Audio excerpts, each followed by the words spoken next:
নমস্কার বন্ধুরা, শুভ দুপুর। কেমন আছো তোমরা সবাই? আশা রাখছি তোমরা সবাই ভালো আছো।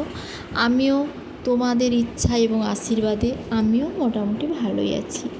দেখো, আর জামাই ষষ্ঠী তোমরা সবাই জানো, বাঙালি বাড়িতে একটা জামাই ষষ্ঠীর খুব কি বলবো, আনন্দ অনুষ্ঠান এবং শুভ অনুষ্ঠান করা হয়। বাড়িতে বাড়িতে জামাই আসে, তাদের আদর আপ্যায়ন করা হয়। আর আমাদের জামাই ষষ্ঠী নেই, আমি ঠাম্মার মুখে শুনেছি কোনো এক কারণবশত আমাদের আগে ছিল জামাই ষষ্ঠী, কিন্তু বন্ধ হয়ে যায়। কিন্তু জামাই ষষ্ঠীর খাওয়া দাওয়াটা তো এটা তো থাকবেই বলো।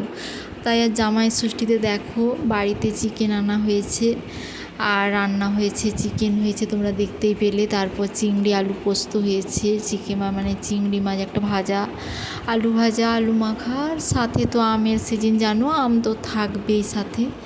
এটাই আমরা আজকে খাবো। আর তোমরা কে কী খাচ্ছ জামাই ষষ্ঠীতে আমাকে অবশ্যই কমেন্ট করে জানিও। আমি জানি বন্ধুরা তোমাদের মনটা খুব সুন্দর, খুবই সুন্দর তোমাদের মন। আর তোমরা আমার খুব ভালো পরিবার হয়ে গেছো, আর আমি সে কথা জানি। আর তোমরা আমাকে খুবই ভালোবেসো, আর আমার পাশেও থেকো বন্ধুরা। আর তোমাদের সুন্দর